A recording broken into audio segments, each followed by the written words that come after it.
So I'm Lorna Wallace and I am a shared lives carer, long-term foster carer before that. So I support Mark and Ben. Ben has been with me since he was 9 years old. We're just coming up now, in fact I think it's tomorrow, to the 10-year anniversary. Mark's been with us since he was 13 and he used to come as respite in the beginning.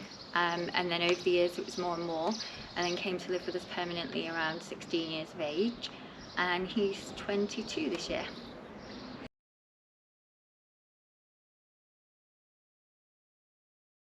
So we became foster carers 10 years ago, and we really didn't know anything about adult services. We've just been lucky enough to have the same two boys with us this whole time. When they were turning 18, because they have special needs, obviously they couldn't go off into the world on their own or live in a flat or with anyone else, so we wanted them to stay with us, and that's what worked out. So we were introduced to shared lives rather than staying put because it was going to be long term, and basically we had a social worker, Mandy, and she just talked us through what would be happening and how it would go. But for us it was just no change whatsoever, no change for the boys. Nothing was really noticed, we just carry on the same.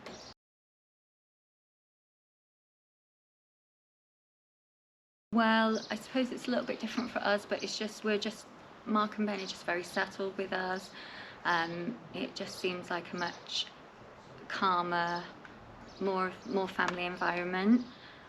Whereas fostering, there's just a lot more paperwork, etc. The training, you still have the support, you still have a social worker, you still have someone on hand to chat to if ever you need anything. Visits are not as regular, but you still do have visits.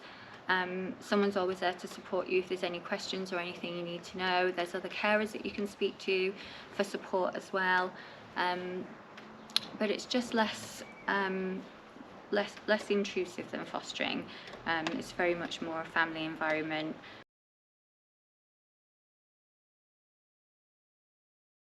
Going out to places like America. What do you like about America, Ben? Disney World and Universal Orlando. Do you go on the rides and things? Yep. What's your favourite? There's a lot, like the Hagrid ride. It's fun. I'm really happy. Do you like your bedroom? It's about a bedroom, yeah. Yeah, you like looking out at the park, don't you? Yep. And what about your birthday? Did you celebrate your birthday with everyone? What did you do? Pirate ship, remember? Well, Remember we went on the pirate ship? yes, I did, yeah. Went on a very big pirate ship, didn't we? Yeah. Was that fun? Yeah. Yeah. Yeah. Did you have cake? Yeah. Remember the cakes? Cake, yeah. What kind? Brown. Brown chocolate, yeah. Is that your favourite? It's the only cake Not you too- will accept. And I hear you like the theatre. Do you know what can you tell me what you've seen at the theatre? There's in Bristol. Yeah, we go to Bristol, don't we? In 2020 we can't do it, no. We can do it again now though, can't we? The welcome back. You had to close, it's been What did we see? We saw the panto, didn't panto, we? yeah. The pantomime. Yeah, that was fun. Let's do a Hippodrome, yeah. Pantomime. Yeah. What about going on a plane? Not to my favourite. Do you want to tell Dawn about when you went on a plane and met the pilot? The plane, it's a really big plane, not a small one, a really big one. Virgin, yeah. And you got to meet the pilot? Yeah. Do you remember that? Lady pilot? Yeah, man and a lady, yeah. So did you go in the cockpit? A very compact, yeah, it's really big. We had to go to Gatwick, we did, yeah. It's amazing. So are you two great friends? Yep. Yeah. You get on really well? Yep. Yeah. It looks like it. What sort of things do you both like? I mean, you both like Star Wars by the looks of things, is that right? Well, Mark likes the Star Wars rides. I just like all the Star Wars. Ben's the pro. Yeah, and then it's just tagging along. And literally any day out, they love to just go out.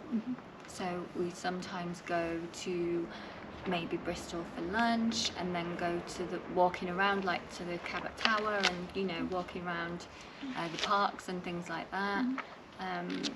What else do we do? I mean, we go walking a lot of days, but they love swimming. They love to go swimming. Theatre, cinema. What else do we visiting family? You like it when family visit, don't you, Mark? Where do you like to eat out? Where do you like going for food? Mm. Likes going to Costa. Costa. You, Always want Jerry to take you to Costa, don't you? Joe, yeah, he's done it before, yeah. He does, yeah. I'm Amanda. I am the team leader for Somerset and one of the 4 registered managers for Shared Lives South West. I was the SLC when Lorna applied to be a Shared Lives carer, and I was allocated to take her through the approval process. I think Lorna was quite worried about transitioning to shared lives at the beginning.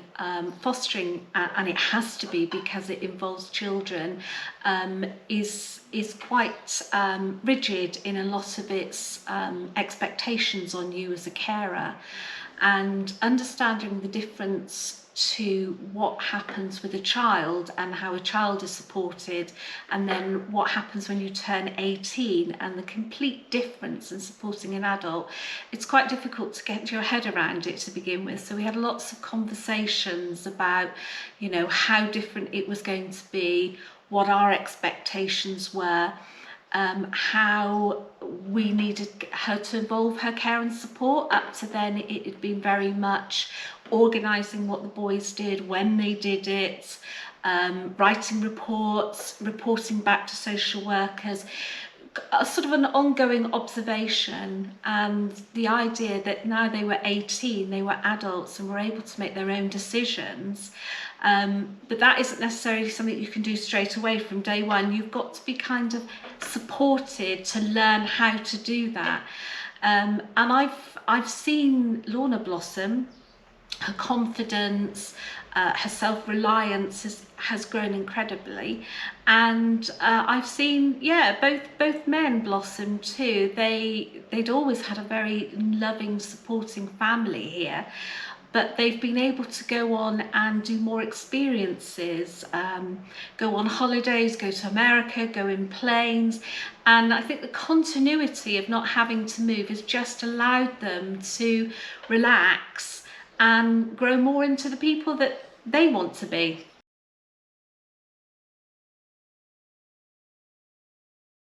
There are obvious sort of safeguards that we need to do. People are DBS checked, we take references, we check people's values and their understanding of what care and support is. We provide training so they understand how to raise a safeguarding issue. They understand about people's, you know, capacity to make decisions, and that we have to assume that they have capacity. All that is the sort of things that CQC expect us to do.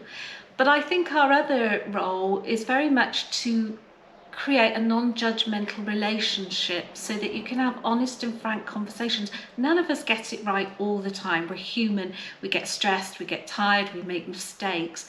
And having somebody that you know well, that you can be open with and say, this is how it is for me, and have some suggestions about, you know, how can we make it better? Could we get you a little bit more respite? Is there something that we can find for the person you support to do in the daytime? So that I think of us as sort of, yeah, good friends, critical friends, that we're there just to support you to do the best that you can do.